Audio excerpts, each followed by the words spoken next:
আসসালামু আলাইকুম রহমতুল্লাহি বারাকাতু। দেখেন কবুতরের চোখ লইলে কতটা সমস্যা, দুনোটা চোখ অন্ধ কবুতরটার। এগুলো এখন পরিষ্কার করে না দিলে কবুতরটা যে কোনো মুহূর্তে মারা যাইব। আর কবুতরে পরিষ্কার করার নিয়ম হইতে সেইভাবে ব্যথা পাইব, কষ্ট পাইব, কিন্তু এটা পরিষ্কার করতেই লাভ, কিছু করার নাই। আর কবুতরটা যদি পরিষ্কার না করে দেয় অন্ধ হইয়া মারা যাবো, খাবার খাইতে পারবো না। এই দেখেন ভিতরে কি দেখছেন, এগুলো পরিষ্কার না করলে কবুতর বাঁচবো না। এটা তো কবুতর চোখ লইছে, আর এই পরিষ্কার দেওয়ানে চোখটা ক্লিয়ার হয়ে যাবে আস্তে আস্তে। এই চোখটা রয়ে গেছে, দেখছেন এগুলা কি?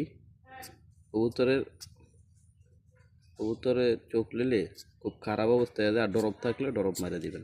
এই এক চোখ ক্লিয়ার হয়ে আছে গা, এই এক চোখ আছে, এটার ভিতরে ময়লা আছে।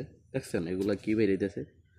কবুতরের বর্তমানে অবস্থা খুব খারাপ হয়ে গেছে। চোখ লইলে কবুতরের অবস্থা, খাওয়া দাওয়া বন্ধ করে দেয়, রোগবালাই ওর প্রতি আক্রমণ করে বেশি।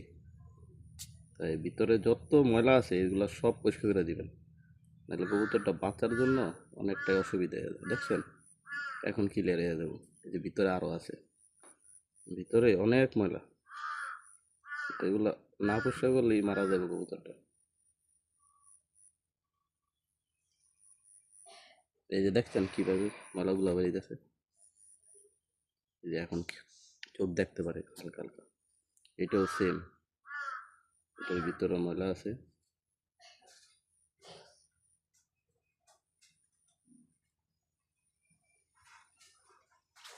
এখন আর সমস্যা নাই, এখন দেখতে পারতেছে। দেখছেন দেখছেন এভাবে ক্লিয়ার করে দিবেন। যাদের কবুতর এরকম অসুস্থ আছে, ক্লিয়ার না করে দিলে কবুতরটা মারা যাবে। ক্লিয়ার যত করে দিবেন তত পরিষ্কার হইব, তত কবুতরটা দেখতে পারবো, খাবার খাইতে পারবো। খাবার খাইতে পারলেই সব ঠিক।